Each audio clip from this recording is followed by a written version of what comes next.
Jangan takut untuk keluar dari zona nyaman. Karena kalau kita hanya menetap dalam zona nyaman kita, bagaimana kita mau berkembang? Bagaimana kita mau menghasilkan suatu hasil yang produktif?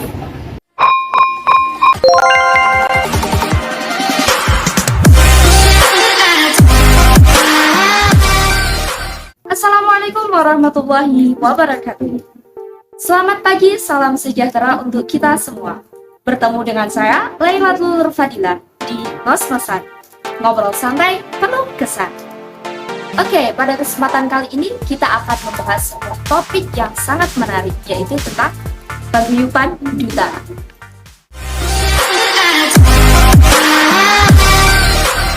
Baik, di samping kanan saya sudah kedatangan tamu yang sangat istimewa.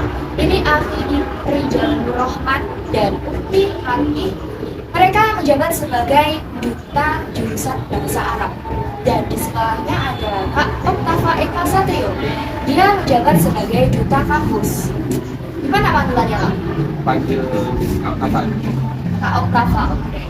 Bagaimana kabarnya, Kak? Selamat pagi. Selamat pagi. Mungkin teman-teman itu tahunya duta adalah seorang public figure atau brand ambassador dari sebuah instansi atau program studi. Lalu apa sih sebenarnya duta itu? Nah, menurut kalian sebenarnya duta itu artinya apa ya? Dari duta kampus dulu ya. Apa sih duta itu sebenarnya? Seperti yang dikatakan Mbak Dila tadi, ya, bahwa kita merupakan brand ambassador dari salah satu instansi yang memiliki tugas-tugas tertentu. Jadi misalnya seperti kami, seperti saya, Rati, atau Kak Rijal, kami merupakan duta dan kami itu harus bisa menjadi contoh yang baik untuk teman-teman mahasiswa satu Tulungagung atau dari jurusan, dari fakultas ataupun dari mencakup semuanya di universitas seperti itu. Oke, lalu dari Kak Rani sendiri, apa sih duta itu?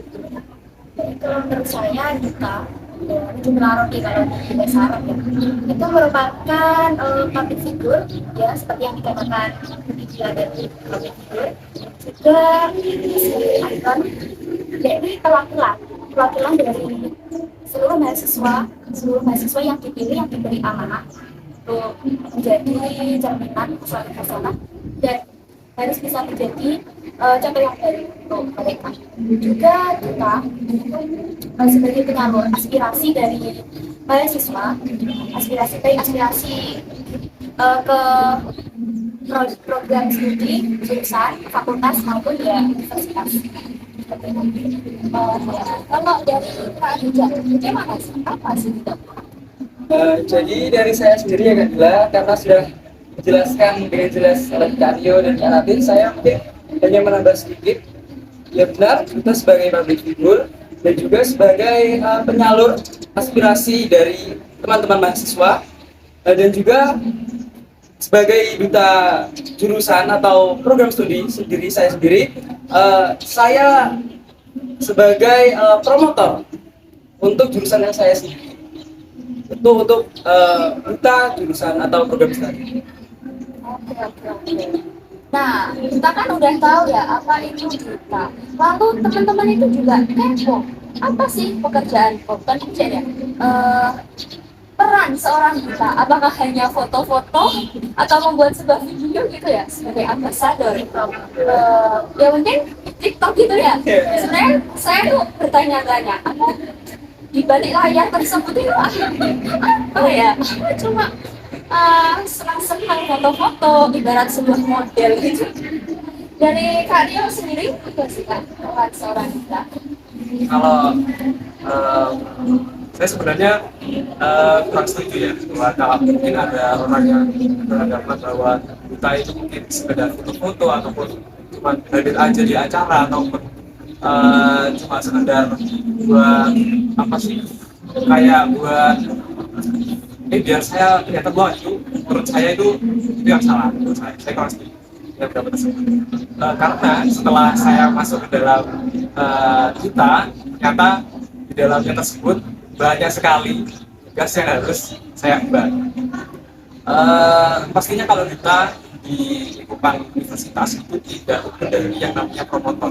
Jadi bagaimana cara kita membuat kampus kita itu di luar itu bisa terlihat seperti di luar seperti itu. Ya kampus kita kan sudah luas, sudah wow seperti itu kan. Tapi ya jadi kita bisa membuat kampus kita ini bisa terlihat bersaing dengan kampus-kampus yang lain seperti itu. Dan pastinya kalau tugas kita itu tidak hanya itu saja ya kan, pastinya ada yang lain. Kalau berdasarkan pengalaman saya sendiri, dari dua kampus itu biasanya ada ditugaskan seperti menjadi moderator atau menjadi MC, jadi isi acara atau pokoknya waktu ada acara-acara di kampus pasti insya Allah kalau dari kita kampus atau dari jurusan fakultas itu pasti selalu dilibatkan pastinya seperti itu. Terus dari kita bahasa, kita jurusan pendidikan bahasa. Apa sih Kak peran dari kita bahasa Arab kan khususnya dari kita masyarakat pendidikan bahasa Arab ya?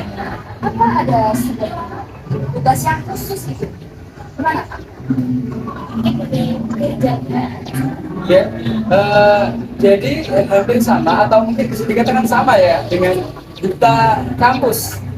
Juga seperti yang ada di suatu acara bisa menjadi MC atau moderator atau bahkan bisa menjadi pemateri dari pengalaman apa yang kita dapatkan dari apa yang sudah kita lalui dari awal sampai akhir seperti perjuangan dari kita seperti ini ya sangat ya bisa memberi motivasi dan juga dari pendidikan bahasa Arab ini kita juga berperan sebagai penyalur bagaimana tentang aspirasi mahasiswa dan juga bagaimana mahasiswa khususnya untuk PBA bisa suka dengan bahasa Arab dan juga kita juga punya tugas untuk mengembangkan daya tarik dan juga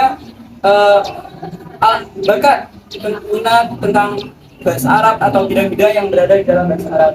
Ya kan? Karena kebanyakan itu teman-teman itu malu kan. Sebenarnya mereka punya bakat tapi itu masih malu-malu untuk menunjukkan bakatnya.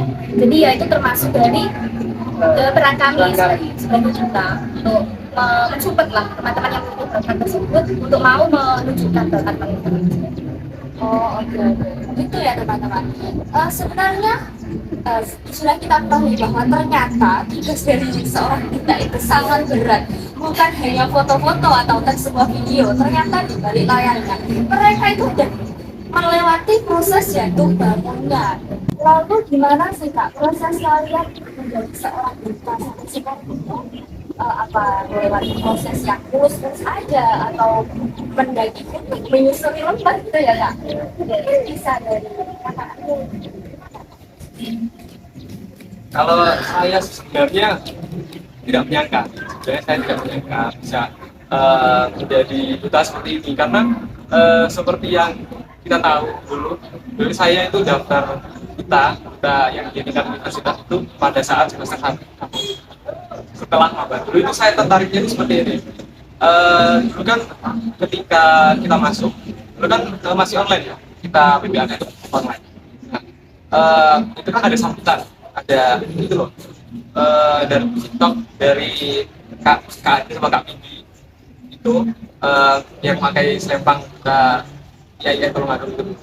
Terus saya dari situ kok, wah kayaknya insya Allah saya bisa. Terus saya juga gini dulu. Dua, tiga. Terus gimana sih Kak proses kalian jadi duta sampai sekarang? Apa yang melewati proses yang lurus aja gitu? Atau mendaki gunung dan menyusuri lembah gitu ya Kak? Mungkin bisa dari Kak Yon. Sebenarnya dari duta kampus itu juga lumayan berat juga sih Kak. Awalnya saya juga tidak menyangka bisa sampai di titik ini, bisa menjadi duta kampus karena dulu itu saya daftarnya di duta kampus itu waktu semester 1 ya, masih semester 1 ini dan saingannya juga sangat ketat, mungkin dari semester 5 juga ada, semester 3 juga ada, dari Ferdi, dari Fuad, dari Fasih, dari FD itu sangat, mereka itu sangat berkompeten semua Dan awal mula saya ingin menjadi duta itu, saya itu ingin mengembangkan skill saya dalam public speaking ataupun ingin lebih challenge sendiri, kan dari pengalaman juga sih seperti itu. Karena dulu waktu saya SMA itu kan ada perlombaan duta PMR di tingkat kabupaten itu. Dan kebetulan waktu di PMR itu kan saya ketuanya. Jadi saya yang mendelegasikan anggota saya delegasikan dan saya yang latih. Dan pada saat itu saya kena marah sama pembina PMR seperti ini. Kenapa gak kamu aja yang daftar? Kamu punya A, B, C, D, F, ya, seperti itu. Kenapa gak kamu aja yang daftar? Terus awal dari situ terus dibukanya duta kampus ini, terus saya mencoba lah. Mungkin bahkan saya bisa tersalurkan, mungkin saya bisa mengembangkan skill saya dalam public speaking atau dari yang lain, mungkin seperti itu. Dan setelah saya masuk ke duta kampus juga banyak sekali ilmu yang saya dapatkan, seperti ada personal branding, ada grooming, mungkin ada public speaking dan lain-lain. Dan jadi duta kampus itu juga kita bisa mengenal bisa mendapatkan relasi dari duta-duta sebelumnya. Jadi kalau duta kampus kan pasti universitas nih, pasti kalau dari maba kan pasti kayak masih takut gitu sharing ke. Ada sih rasa insecure gitu enggak? Iya ada, kayak mungkin ada insecure mau sharing ke kita sebelumnya, mungkin kayak pada malu seperti itu. Tapi kalau sudah jadi duta kampus, jadi kita yang sering dinotis sama duta sebelumnya, dan kita juga sangat mudah untuk sharing kayak, Kak bagaimana cara waktu yang bagus, Kak bagaimana cara mengatur waktu untuk belajar dan lain-lain. Jadi kita itu punya relasi tersebut bisa kita gunakan dengan baik seperti itu. Berarti pada intinya itu di mana ada kemauan pasti di situ ada jalan gitu ya Kak? Iya, dan pastinya selalu minta doa dari orang tua seperti itu. Pastinya Ada di orang tua. Terus ini dari cerita kita, bagaimana sih proses kalian menjadi seorang duta itu? Mungkin dari Saya sebenarnya sama sekali tidak menyangka saya bisa seperti ini jadi ujung arok. Yang awalnya itu kan perwakilan setiap kelompok pasdan perwakilan mengeluarkan 2 pasangan, yaitu termasuk salah satunya saya dari kelompok saya. Dan kemudian ada beberapa tesnya, yaitu wawancara, tes tulis, kemudian seleksi kemudian diambil beberapa seperti itu, kemudian lanjut ke finalnya.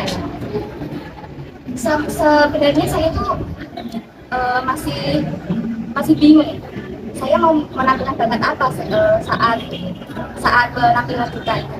Tapi saya yang mempunyai tekad kalau saya ingin mengembangkan seperti yang dikatakan Mas Rio tadi, mengembangkan public speaking saya dan mengembangkan bakat saya yang saya miliki seperti itu. Dan itu sih motivasi saya untuk mengikuti duta yang sebenarnya saya boleh dikatakan bukan dari kemauan saya ya, bukan dari kemauan saya sendiri, tapi setelah mengikuti beberapa tes tersebut saya mempunyai tekad, punya motivasi untuk mengikuti pemilihan duta saat itu. Oke, sangat luar biasa ya. Terus dari Afrizal, apa sih motivasi kakak untuk jadi seorang duta? Sebenarnya hampir sama dengan Kopiratif ya, menjadi perwakilan sebuah kelompok dan maju untuk menampilkan bakat. Dan sampai sekarang pun saya juga masih tidak menyangka kok bisa ya saya jadi duta ya. Padahal waktu untuk penampilan bakat itu saya sudah sangat bingung mau nampilin apa nih. Ya pertama itu pengen hitobah, tapi kalau hitobah temannya udah banyak yang hitobah. Terus gina itu juga ada yang gina. Terus akhirnya tiba-tiba datang aja pikiran pengen storytelling bahasa Arab atau takdimun kisah ya Kak ya. Alhamdulillah dari semua tes awal sampai akhir mendapatkan wejangan dari juri, dari Ustadz juga. Akhirnya saya bisa Oke, alhamdulillah mendapatkan gelar adalah Muslim seorang figure atau brand ambassador dari sebuah instansi atau foundasi. Lalu apa sih sebenarnya percaya kalau mereka sekarang sudah mengenakan selempang menjadi keluarga besar dari kita Universitas Syed Ali Rahmatullah. Oke, gini ya, kalian kan tadi udah melewati proses yang begitu panjang, begitu liku-liku ibarat kata. Lalu apa sih Kak bukan motivasi, moto hidup kalian untuk menjadi seperti sekarang itu? Kan kalian itu nggak hanya sebagai duta, kalian juga sebagai pelajar, bukan pelajar, seorang mahasiswa yang aktif. Lalu gimana sih moto kalian menjadi seseorang yang sampai bisa mungkin dari Kak Rizal ini bagaimana Kak?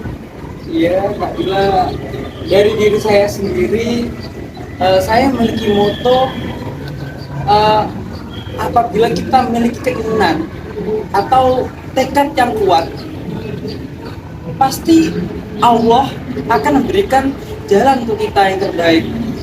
Meskipun rintangan itu sangat berliku, banyak ujiannya, tapi kalau kita sudah tekad, sudah percaya ya, punya keinginan keras, berkuku keras gitu, pasti akan ada jalan. Meskipun itu tidak lurus, tidak mulus, tapi kalau kita sudah yakin kita bisa, pasti bisa.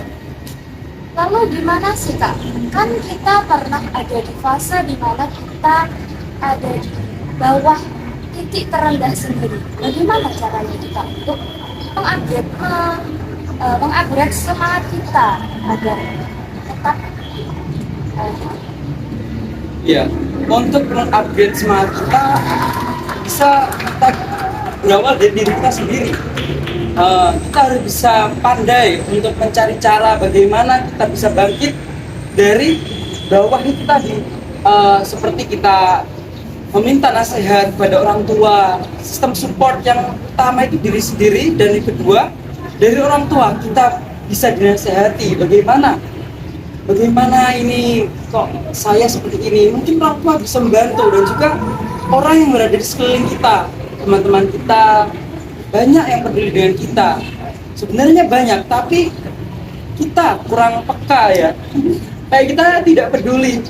Kapan sih kok ikut campur? Padahal orang itu ya, gitu ya. ya, padahal sebenarnya itu peduli. Tapi kita malah menganggapnya apa sih kalau Pak ikut gitu. Ya. gimana gitu? Santai ya. Ya. Padahal kan sayang ya. Ya, sebenarnya peduli. Juga penambah relasi kita kalau kita Ya. sering tambah masyarakat. Terus dari Kak Rati gimana sih? Moto hidup Kakak ya? Ya motor hidup saya itu ya innama husnuzon, yang kesulitan pasti ada.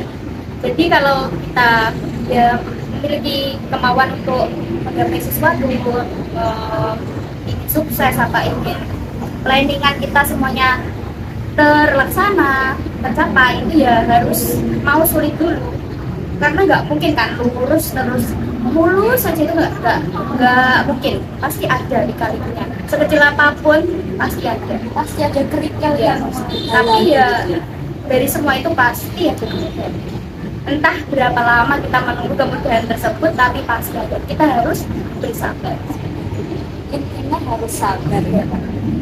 Terus ini dari sebelah saya, ini dari Duta Kampus. Ini tuh seorang figur yang Masya Allah gitu ya, sampai di titik sekarang dia tuh memulai menjadi seorang Duta Kampus dari maba yang nggak tahu apa-apa. Dia sudah menjabat sebagai, dinobatkan sebagai Duta Kampus. Itu saya sebenarnya jujur lah ya, saya tuh nggak percaya kok bisa. Terus gimana sih, apa sih motor hidup Kakak itu? Ya, kalau moto hidup saya itu gak ada yang gratis, ya kalian gapai tanpa adanya usaha. Motivasi moto itu saya dapatkan ketika saya mau lulus SMA. Jadi ketika mau lulus SMA itu kan saya bingung nih mau lanjut kuliah apa enggak gitu, soalnya kan kita tahu sendiri ya kuliah itu kalau sekarang itu ya itu mahal lah ya, cukup mahal lah, tahu Mahal sendiri. banget. Iya, ya seperti itu. Eh, dan saya juga bingung ini nanti kalau kuliah nanti jadi orang tua seperti itu, tapi saya juga punya tekad yang kuat untuk bisa kuliah seperti itu.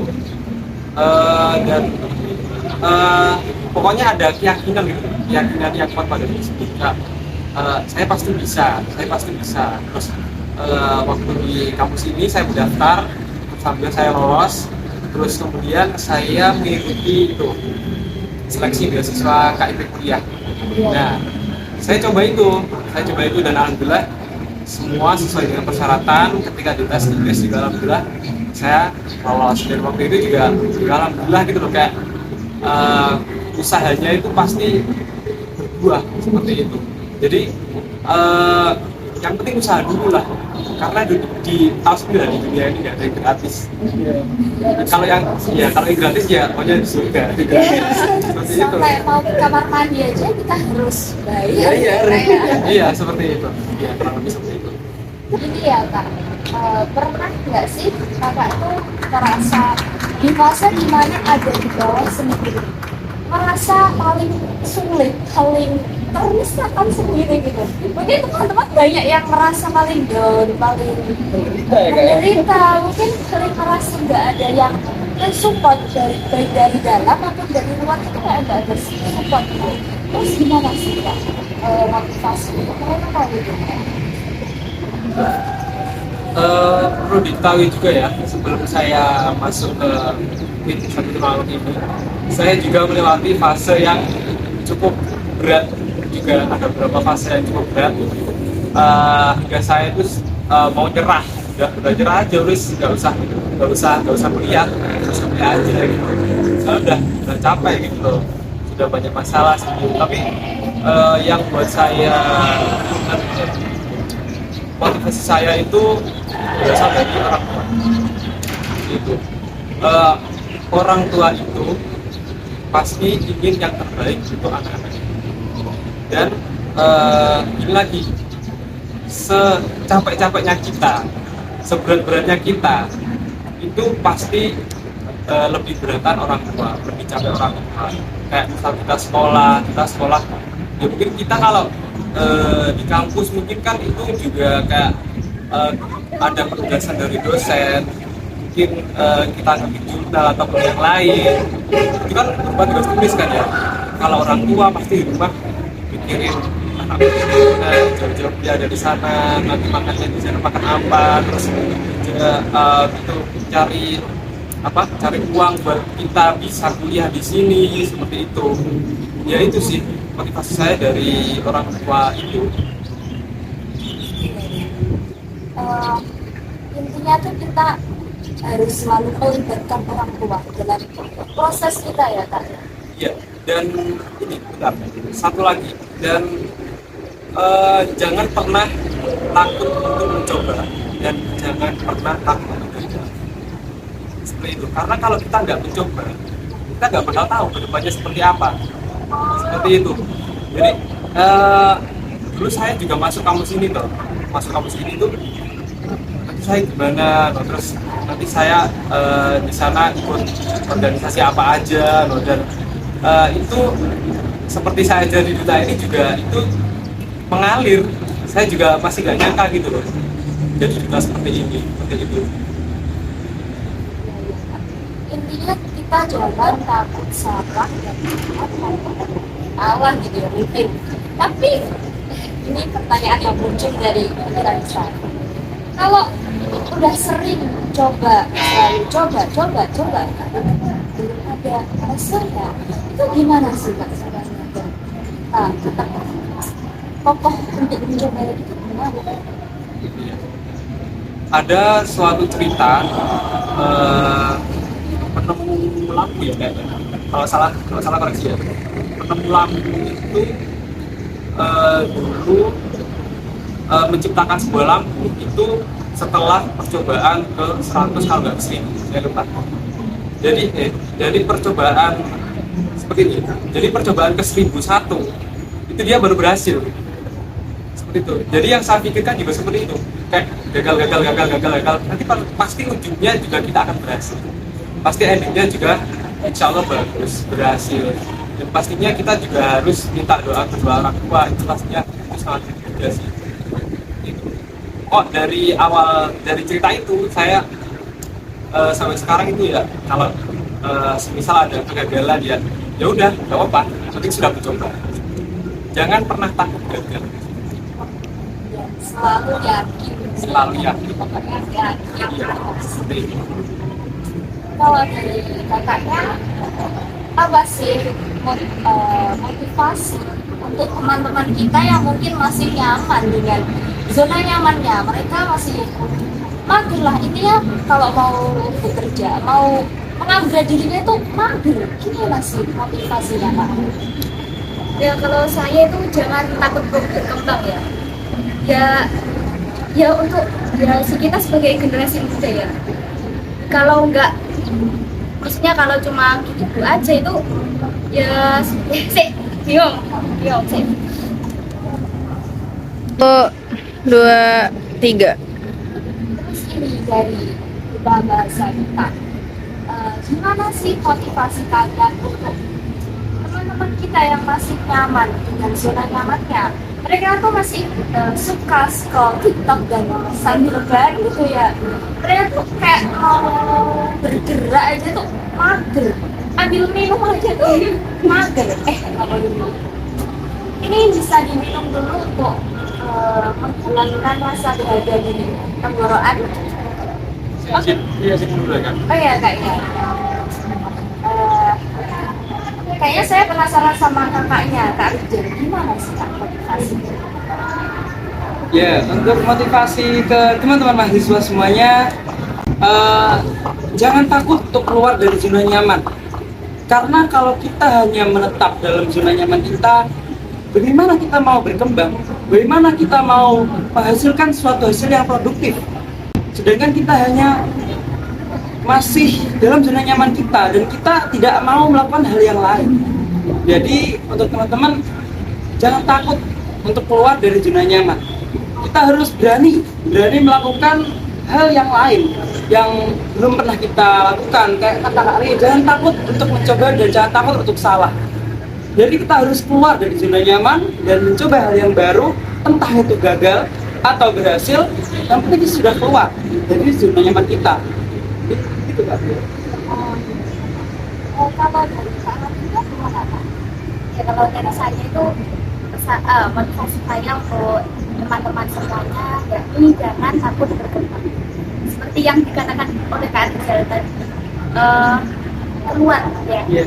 Jangan takut untuk keluar dari zona nyaman ya. Ya kita sebagai mahasiswa, sebagai generasi muda harus bisa memiliki semangat untuk melakukan hal-hal yang lebih positif. Ya mungkin tidur itu ya hal positif, tapi kan ada batasannya, ada takarannya lah. Masa setiap hari tidur nggak ngapa-ngapain?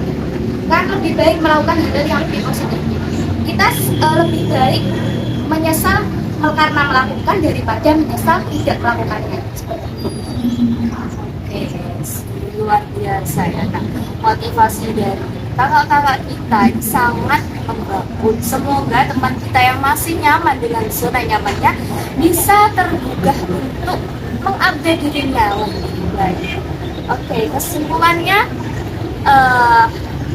kita adalah seorang cerminan atau public figure, menjadi brand ambassador dari setiap instansinya. Jadi ujung bahwa kami berahidaka, kami berahidurah, maka rusak sejahtera. Apabila sebuah kaca itu indah, maka orang yang mengaca dalam cermin tersebut juga indah. Dan sebaliknya, apabila kaca tersebut pecah atau benda ibarat kata, maka yang berkaca kaca tersebut juga akan ikut pecah, benda mana ya Kak bahasanya itu? Kurang sempurna gitu. Jadi pesan saya untuk kalian semua, kun masita wala tansa masiro. Jadilah siapapun dan jangan lupa dengan tempat tinggal, tempat berasal kalian.